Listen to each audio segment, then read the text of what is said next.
Salam alaikum. Donc, la dernière fois, on avait entamé l'affection locomotrice d'origine non podale des ruminants, c'est-à-dire les affections, les 5%. Je finis les 95%, c'était podal, et tout ce qui est podal, c'est les englans.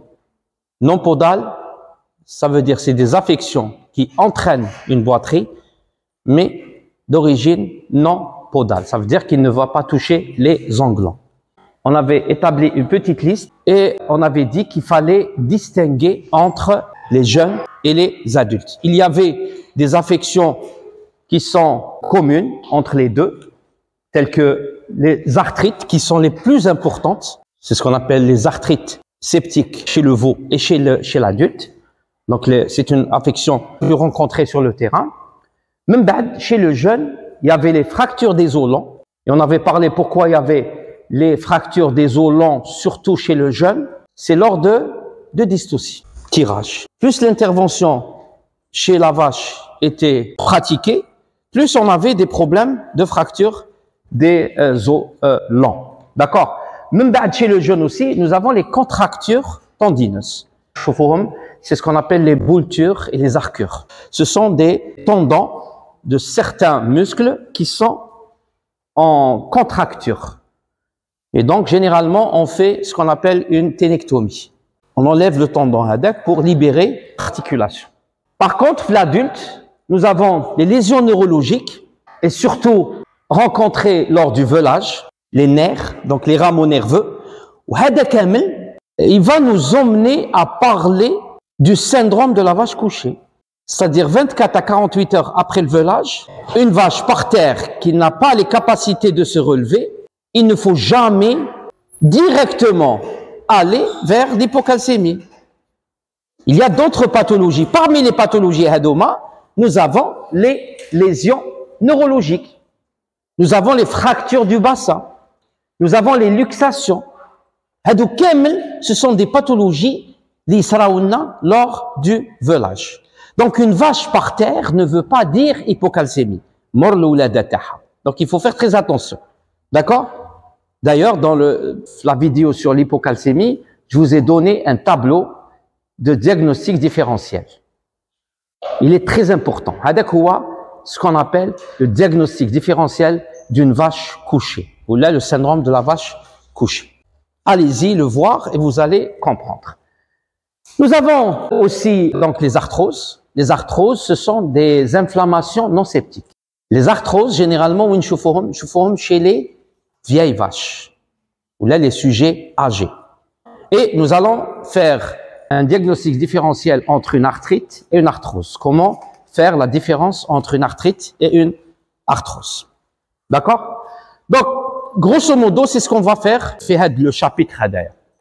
Donc, on a commencé avec les arthrites et on avait parlé que les arthrites touchaient les diarthroses. Je connais les diarthroses, ce sont les articulations les ont une surface osseuse disjointe et ont un cartilage articulaire et une cavité articulaire. D'accord? Là, l'exemple où je vois, c'est l'épaule. C'est l'épaule, scapulo-huméral. D'accord? Scapulo-huméral. Donc, les arthrites touchent les diarthroses. Les diarthroses chronoma, ce sont les articulations synoviales, les féromes des surfaces osseuses disjointes. D'accord? Donc, scapula wahdo, l'humérus wahdo, fait un cartilage articulaire à l'intérieur, qui tapisse, et des cavités articulaires pleines de liquide. C'est ce qu'on appelle le liquide synovial, ou là, la synovie. D'accord? Liquide synovial ou synovie.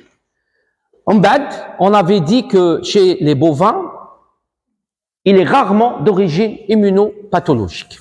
Là, j'attire votre attention. Parce que le temps il avait expliqué l'arthrite septique d'origine omphalophlébétique. Et il avait parlé de quelque chose de très intéressant. Camarade, la dernière fois, il a parlé du A, le Z. Donc l'atana, c'est l'omphalophlébite. Omphalophlébite. Omphalo, ça veut dire inflammation du cordon ombilical. Plus exactement, Emphalite, phallophalie. La veine, essentiellement, du cordon ombilical, après la naissance. Après la naissance. Vous êtes d'accord? Omphalophlébite. Donc, cet omphalophlébite, est-ce qu'il est d'origine septique? Oui. Donc, omphalophlébite septique. Ça veut dire qu'au moment du velage, le votana, il a trouvé un milieu très riche en bactéries. Et c'est pour cette raison qu'on assiste toujours sur le nettoyage du lieu de velage. D'accord? Et Habbada, un lieu spécifique, c'est le box de velage, où on peut gérer, où on peut voir, on peut nettoyer. D'accord? C'est pour éviter justement les problèmes d'omphalophlébite. Alors, une fois que la cordon ombilical du bdena la bactérie, qu'est-ce qu'elle va faire? Elle va dans un premier temps coloniser l'espace omphalique. C'est ce qu'on appelle le stade primaire. Bactérie, généralement, elle n'envahit jamais directement.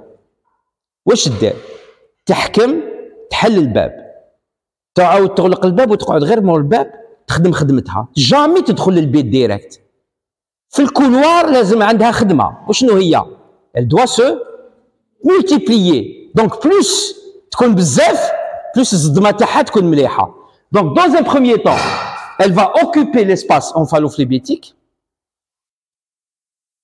elle va se multiplier من بعد البلاصات واللي ما تسعهاش وين تروح le sang directement alors وين تروح كاين deux issues essentielles il كانت la multiplication كبيرة ou beaucoup de bactéries le système immunitaire chez le veau amoindri déjà à la naissance n'est plus capable de stopper cette évolution.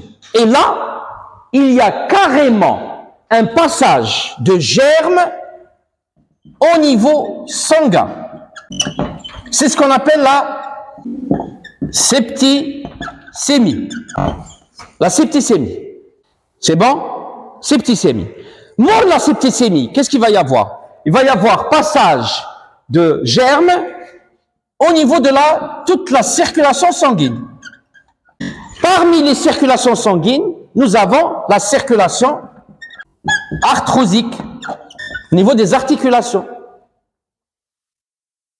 Surtout si c'est des germes à tropisme articulaire. D'accord? À tropisme articulaire. On va les voir. Donc, qu'est-ce qui va se passer? Puisque c'est le sang, il y a plusieurs articulations qui vont être touchées. C'est ce qu'on appelle la polyarthrite. Et dans ce cas, on va parler d'arthrite tertiaire. Arthrite tertiaire. Parce que on avait classé les arthrites en trois. Primaire, lorsqu'il s'agit d'un lieu directement au niveau de l'articulation. Secondaire, c'est un foyer infectieux autour de l'articulation.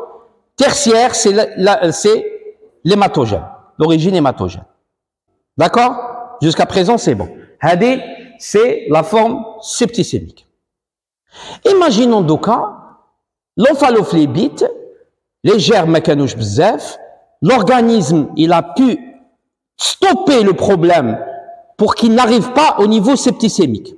Oui, il y a un passage obligatoire. Et vers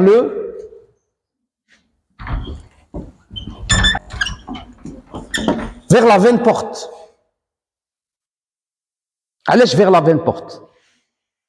Allez vers la veine porte. À Kouchafim, la circulation fœtale, le cordon ombilical, il était en relation avec quoi? Avec le dictus arteriosus. Et le dictus arteriosus, oui, Jay في الكبدة, جاي في le foie. Donc, qui zid? Il connaît une relation avec son foie. À travers le dictus arteriosus, ou une relation avec la vessie. À travers quoi? À travers ce qu'on appelle le canal de l'Ourak. Le canal de l'Ourak. D'accord? Canal de l'Ourak. Et c'est pour cette raison que lors d'une omphalophlébite, lorsque la veine ombilicale est touchée, qu'est-ce qu'on fait généralement? C'est le traitement chirurgical. On fait une marsupialisation de la veine. D'accord? Marsupialisation. Donc, au niveau de la veine porte, il y a un transfert vers le foie. Au niveau du foie, quels sont les débouchés? Soit qu'il y a une colonisation du foie avec formation d'abcès. D'accord? Si l'organisme il est capable d'arrêter le processus à ce niveau, il n'y a pas de problème. Donc, omphalophlébite, abcès du foie. Et généralement, les abcès du foie, on les retrouve plus. L'abattage de l'animal. C'est-à-dire le processus il va être cerné, puisqu'elle est belle comme l'insuffisance hépatique. Lorsque 75% du parenchyme est touché. D'accord? 75%. باش تبداو les signes de l'insuffisance hépatique. D'accord? Ok? Ils peuvent être à la rigueur 3 abcès. Bien circonscrits, bien encapsulés, il n'y a pas de problème. D'accord? Quelle est l'éventualité à partir de l'abcès hépatique? Et on l'a vu, à Kouchafienne. C'est l'embolisation septique. L'embolisation septique. Ça veut dire des parties de ces abcès hépatiques qui vont se détacher du foie et ils vont suivre quelle voie? À Kouchoufou Bli Kullish, on a parlé de veine. Parce que Roma dit Djibdo. La veine cave, très bien. La veine cave. Plus exactement, la caudale. D'accord? La veine cave caudale. Ou bien la veine cave caudale, où tu vas? L'oreillette droite. L'oreillette droite. Alors, à ce niveau, elle peut être localisée aussi. Des bactéries, ils vont se localiser à quel niveau? Au niveau des valvules ou des valves. Bekri, on les appelait les valvules. Donc, là, c'est les valves. D'accord? باش تكبروا باش تطلعوا شويه في النيفو. Bekri, on parlait de valvules auriculo. Donc, là, c'est les valves. Ok? Très bien. Donc, ils vont se localiser au niveau des valves.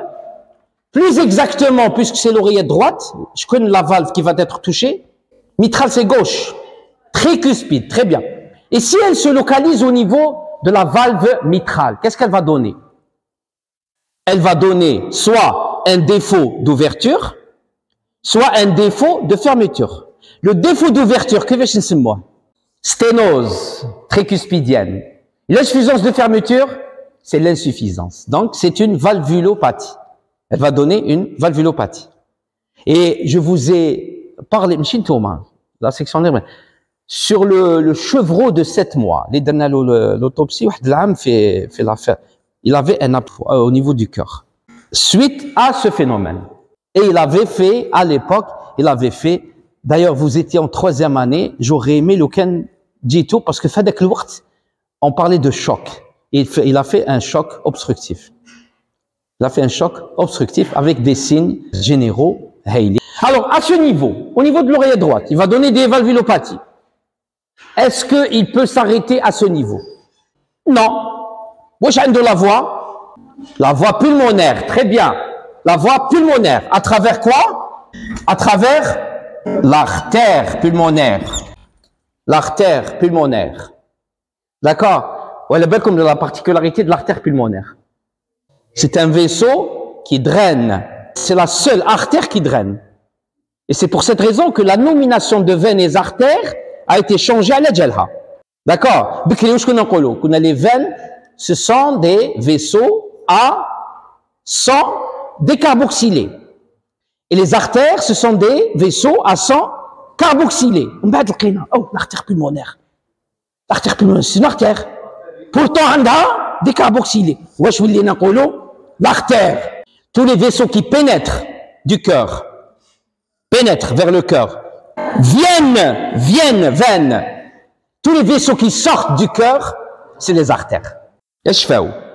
D'accord? Donc, l'artère pulmonaire, où est là? Poumon. Il va donner ce qu'on a appelé le syndrome de la veine cave caudale. La veine cave caudale. Le syndrome de la veine cave caudale. Oui, je finis le syndrome de la veine cave caudale. La SARA. C'est la SARA. Par quoi il était caractérisé? Par de l'épistaxis et de l'hémoptysie. Je fais tout.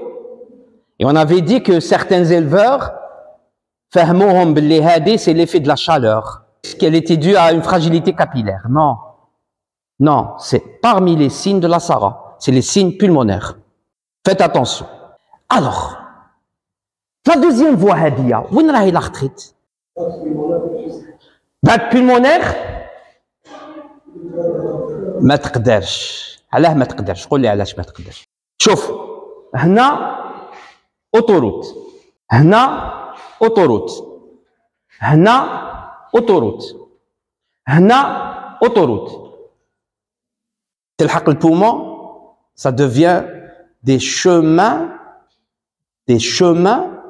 même pas de communes, t'adouar. La finalité de cette voie, c'est le poumon. Il n'y a plus, ah oui, c'est le cul-de-sac. Parce qu'une fois qu'il trouve le poumon, c'est poumon. ما عندوش كيفاش يعاود ومنين يعاود يخرج. Les veines pulmonaires ما يقدرش. ما عندوش une seule voie. Déjà les veines pulmonaires شحال كاين؟ بزاف. Donc il ne revient jamais. D'accord? Donc si Mohamed, il avait tort, mais il n'avait pas tort. Il a pensé à une, il avait pensé à une chose très importante qui se passe chez l'être humain et qui peut se passer chez le chien. C'est le RAA, rhumatisme articulaire aigu. Attention, les angines. Parce qu'il y a des problèmes cardiaques et articulaires suite aux angines. Est-ce que c'est une localisation directe de germes au niveau des articulations? Là. Alors, la pathogénie du RAA, c'est immunopathologique. Je vais vous expliquer, grosso modo. Je connais généralement le germe le plus isolé les angines. C'est les streptocoques. D'accord? Les streptocoques. Donc les streptocoques, عندهم des récepteurs يشبهوا l'endocarde يشبهوا les articulations. تبعوني مليح. Et ماشي هما اللي يروحوا. L'organisme, qu'est-ce qu'il va? Il va développer une réaction immunitaire. D'accord? Donc, streptocoque, il va être attaqué par le système immunitaire. Le système immunitaire, où عندكم les deux phases, la phase cellulaire et la phase humorale. Donc la phase cellulaire, تبدا par macrophage, cellule présentatrice d'antigènes, il présente l'antigène, en bas de l'intervention de quoi? Du système immunitaire humoral. Et ils vont produire des anticorps. Donc, le résultat, c'est la destruction des streptocoques avec libération de certains anticorps. Donc les anticorps, la copie, les formatums. C'est la copie des streptocoques. Ça veut dire c'est des antigènes de surface de streptocoques. Les anticorps sont anti. Donc ils connaissent Hagda. Ok? Les anticorps, ils vont circuler au niveau sanguin. Ils يتلاقاو les mêmes récepteurs dans les streptocoques les جايين وين في الcœur ou les articulations. D'accord? Au niveau du cœur, ils vont retrouver la même, et au niveau des articulations, ils vont retrouver la même. C'est des streptocoques. Donc, qu'est-ce qu'ils vont faire? Ils vont se localiser au niveau du cœur, et ils vont se localiser au niveau des artères. Une réaction antigène-anticorps, qu'est-ce qu'elle va faire? Le rôle de l'antigène, c'est l'opsonisation. Il y a l'antigène. Mais ce qui l'antigène, c'est le système du complément. Donc, ils vont activer le système du complément. Moi, je fais le complément. C'est la panoplie et l'arsenal enzymatique nécessaire à la destruction cellulaire et tissulaire. Mais maintenant, qu'est-ce qu'ils vont détruire? Ils vont détruire l'endocarde et ils vont détruire les articulations. C'est pour cette raison que c'est parmi les bzef. Parce qu'il a parlé de ça. Il a parlé de l'inflammation du cordon, le passage au niveau du cœur, l'arthrite. L'arthrite, c'est sanguin, septicémie ou trah. C'est autre chose. Mais le RAA, et c'est pour cette raison que j'ai dit que chez les bovins, il est rarement d'origine immunopathologique. Parce que c'est de l'immunopathologie. C'est des anticorps qui ont attaqué le soie. Il y a l'immunopathologie. Qui met le lupus érythémateux disséminé chez le chien. Il attaque quoi? Il attaque le rein, le tissu cutané, les yeux, les poumons. C'est des anticorps qui ont été dirigés vers le soie. Et normalement, on a des cellules spécifiques qui reconnaissent. يعرفوا وين داروا la formation تاعهم. La caserne, c'est le thymus. ياك في التيموس واش يصرى لهم؟ يدخلوا يكونوا جون يبعثوا لهم كامل لي انفورماسيون سور لو سوا. قال هادو تاع العينين، هادو تاع الكرش، هادو تاع دوك كي يخرجوا من التيموس يخرجوا معلمين يعرفوا لو سوا et le non soi. L'immunopathologie, c'est un dérèglement dans la reconnaissance du soi et du non soi. تخلط لهم. هادي وعلاش حبيت ندير لكم je ne voulais pas que la chose passe هكذايا. خلاص تفهمنا. Donc chez le veau ما كاش هديه. Chez le veau, la voie omphalotique sanguine, si elle passe par la veine porte, c'est le foie et من بعد يعطينا le syndrome de la veine cave caudale. D'accord? Ok. Donc lorsqu'on va parler de septicémie lors d'une omphalophlébite, c'est la septicémie. Ce n'est pas la voie hépatique. elle est très rare chez le veau. Voilà. Immunopathologique, elle est d'origine infectieuse. Donc les arthrites, généralement chez les bovins, elle est d'origine infectieuse. Donc c'est bactérienne essentiellement. Alors on peut effectuer une classification. Donc l'arthrite primaire, c'est l'atteinte directe de l'articulation. Secondaire, c'est le foyer autour. Donc un abcès cutané, قدام l'articulation. Par diffusion, automatiquement les germes qui vont coloniser l'articulation. Et ça va donner une arthrite d'origine secondaire. La tertiaire, c'est l'arthrite d'origine hématogène. L'arthrite d'origine hématogène. Et dans ce cas, il y a toujours une polyarthrite. Il y a une atteinte de plusieurs articulations. Il y a une photo d'un jeune veau avec une articulation. D'accord? Donc, par rapport à cette articulation. Je vous fais une phrase. Et là, c'est un veau avec une monoarthrite. On peut avoir 2 articulations, 3 articulations ou plusieurs articulations. Ça dépendra du taux hématogène des bactéries qui se sont libérées au niveau sanguin. Donc, on a parlé aussi de l'éthiopathogénie chez le jeune, donc la voie hématogène. Alors, il faut savoir que la voie hématogène, ça veut dire les arthrites tertiaires sont les plus fréquentes de le veau. Par contre, chez l'adulte, c'est la moins fréquente. La plus fréquente, c'est la primaire. Même pas la secondaire, elle n'est pas fréquente chez l'adulte. Donc, chez le veau, c'est surtout la tertiaire qui est plus fréquente. Chez l'adulte, la primaire qui est la plus fréquente. Donc, bien sûr, c'est pour cette raison que lorsque vous avez des problèmes de polyarthrite chez le veau, allez-y directement voir le nombril, l'ombélique. D'accord? L'ombélique. Chez le veau, Il existe néanmoins d'autres portes secondaires. C'est-à-dire qu'il ne faut pas dire automatiquement, s'il y a une polyarthrite, qu'elle est d'origine omphaloflébitique. On peut avoir une origine respiratoire, comme on peut avoir une origine digestive. Donc vous remarquez que à chaque fois qu'il y a un foyer où la multiplication de bactéries est possible, le respiratoire, c'est le poumon, et donc à travers les poumons, mais alors le cœur, il خرج directement, c'est une sortie vers le sang, directement, c'est un envahissement. C'est un envahissement à travers les vaisseaux. Et donc, automatiquement, c'est une septicémie. Digestif, kif, septicémie. Ce n'est pas localisé.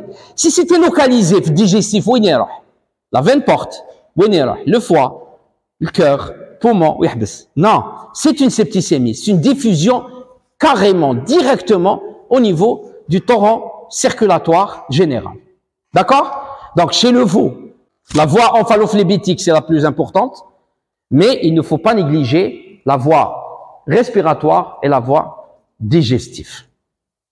Lorsque vous avez des polyarthrites chez le veau, vous êtes obligé, la conduite à tenir, de chercher tout ça. Ça vous rappelle quoi, la conduite à tenir? Conduite à tenir. D'accord? Donc, les germes les plus fréquentes, شكون هما؟ نلقاو Escherichia coli. Alors, Escherichia coli, oui, نلقاوها. Est-ce que c'est fait digestif? Très bien. Donc, la forme respiratoire, elle existe chez l'espèce aviaire. D'accord? Chez le veau, c'est diarrhée. La fourchette d'âge, septicémique 0,4. On va dire les plus tardives. Les C15A et الجماعة الأخرى. انتيروتوكسينوجين درتوهم هذوما ما تقولوا ماشي قلتوا درتوا لا دياري درتوهم خلاص. Donc premier germe Escherichia coli. Win c'est beau Escherichia coli, c'est beau surtout c'est un germe d'environnement. C'est un germe d'environnement. Escherichia coli. Donc premier germe. Deuxième germe c'est les Streptococcus spp, fréquemment présents dans le fumier et retrouvés très souvent dans les cas d'origine SPP lorsque l'espèce n'est pas définie. Lorsque l'espèce n'est pas définie. Lorsqu'on veut parler du genre Streptococcus. Même bad, Streptococcus bovis, Streptococcus nanana, Streptococcus, on va parler de. Non, mais le SPP, c'est non défini. L'espèce n'est pas définie. SPP. Donc, Streptococcus, on les retrouve généralement l'origine ombilicale. Donc, c'est omphaloflébitique. D'accord? Origine ombilicale. Nous avons aussi la Troperella pyogène. سمعتوا بها هذه البكتيريا؟ درناها معايا. واش كانوا اسمها بكري؟ C'est une bactérie qui a changé 3 fois de nom en 25 ans. Troperella والاسم المشهور تاعها. Alors, premier nom de Troperella, شكون هو؟ C'est Corynebacterium pyogène. Ça veut dire رانا في 10 ans, 15 ans. Deuxième nom تاعها, c'est Arcanobacterium pyogenes. Non plus. ما تقولوليش le premier nom تاع il y a 100 ans. لا لو كنفكركم وين تجي بزاف فليميتريت. Flémétrite, c'est un germe à tropisme utérin par excellence. D'accord? Arcanobacterium pyogenes, on بعد ولات Troperella pyogenes. D'accord? Troperella pyogenes. هذه pour les gens اللي ما تقلقوش. إلا لقيتو Arcanobacterium pyogenes ولا Corynebacterium pyogenes, c'est la même bactérie. Maintenant, il faut qu'on نطوروا. Donc, on va parler uniquement de Troperella pyogenes. Il a créé Arcanobacterium pyogenes, c'est une source qui date de plus de 10 ans, 10-15 ans. Il a créé Arcanobacterium pyogenes 20-25 ans. Alors, la question est très importante. على بالكم باللي sur le plan bactériologique, le premier test pour classer les familles, le genre, واش كنا نستعملوا؟ كنا نستعملوا la forme et l'aspect microscopique. واش خرج لنا؟ خرج لنا les cocci, les bacilles, les cocobacilles, d'accord. ومن بعد قال لك يا جماعه هذه شويه عيانه. واش رحنا les caractères biochimiques. شكون هما les caractères biochimiques؟ indole plus, uréase plus, urée plus, glucose, ainsi de suite. d'accord. من بعد في التطور تاعنا وين رحنا l'ADN. PCR. PCR, c'est-à-dire on est directement allé vers le génome. Ok.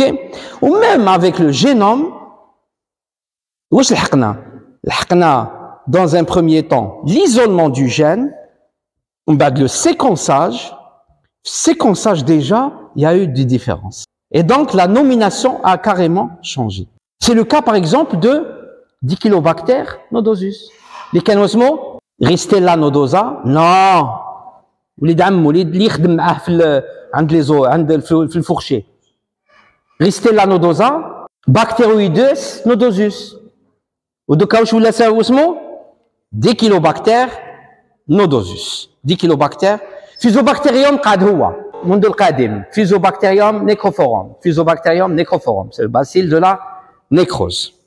D'accord. Donc Tropérella pyogène retrouvé dans les lésions hépatiques. Et nous avons aussi Fusobacterium necrophorum. Retrouvé dans quelle lésion? Podale. Très bien.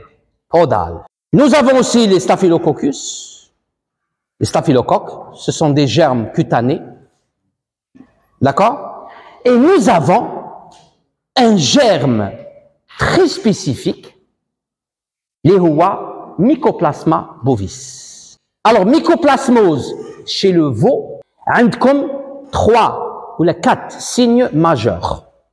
Lorsque vous rentrez dans un élevage, تلقاو pneumonie ou la pneumopathie, conjonctivite, arthrite, otite. كيفاش تعرفوا l'otite chez le veau؟ ديروا l'autoscope. Otite interne ou externe. عنده une attitude particulière. اللي هو شنو؟ Il essaie de soulager son oreille. Par quoi? Par une tête penchée. D'accord? C'est l'attitude typique d'un veau atteint d'une otite. D'accord? Donc, نعاودوا mycoplasmose واش عندنا؟ pneumopathie, arthrite, conjonctivite, otite. Alors, il y a une question qui va être posée. Est-ce qu'on va retrouver les signes sur un seul sujet ou là sur plusieurs sujets? Est-ce que le fait d'avoir un seul signe fait un sujet, c'est suffisant? Ça veut dire عندنا 10 veaux. Est-ce que les 4 signes, les 10, est-ce qu'il suffit d'un seul signe fait un veau pour dire qu'il y a un problème, ou là, les 4 signes répartis sur les 10 veaux? Troisième choix, très bien, troisième choix. Ça veut dire on rentre, on retrouve une otite, une arthrite, ça aïchine dans le même environnement. Donc, otite, arthrite, conjonctivite, pneumopathie. Généralement, la pneumopathie, elle est globalisée. Parce que c'est le signe d'appel, les mycoplasmoses. Les mycoplasmoses qui aident l'éleveur, ils aident surtout pour les problèmes respiratoires. On va te les antibiotiques. Qu'est-ce qu'on va utiliser? Macrolide, cycline, tétracycline, bêta-lactamine, ainsi de suite. D'accord. Alors, cliniquement, il faut essayer de se rapprocher du germe. Parce qu'on va voir par la suite que l'antibiothérapie n'est pas facile. L'antibiothérapie sur le terrain n'est pas facile. Ok? Donc, pour mycoplasmose, infection respiratoire, les bronchopneumonies chroniques généralement, les épisodes d'otite, les animaux ont une attitude anatomique penchée, les arthrites, et les conjonctivites. Les conjonctivites. Alors, maintenant, chez l'adulte, donc je fais les veaux, c'est surtout l'arthrite tertiaire. chez l'adulte, la voie hématogène. Là, on ne parle plus d'encéphalophlébite. Là, c'est كبروا.